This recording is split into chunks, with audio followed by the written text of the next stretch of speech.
Hello, welcome to another AQA A-level Physics multi-choice question. If you want to attempt this question yourself, please pause the video now. If you got the answer D, well done. If you didn't and want to hear my explanation, please continue watching. An electric field acts into the plane of paper. An electron enters the field at 90 degrees to the field lines.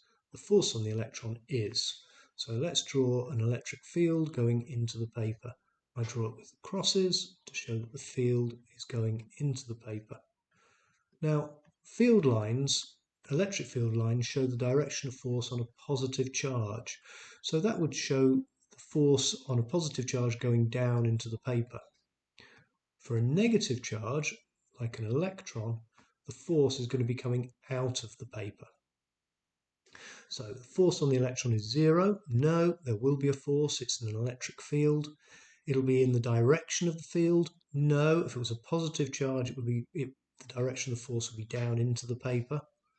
It's at 90 degrees to the field. No, the force is along the direction of the field. It's in the opposite direction of the field. Yes, because it's a negative charge. I hope that was useful. I hope you'll watch more of my videos. Please share, please like. Thank you very much.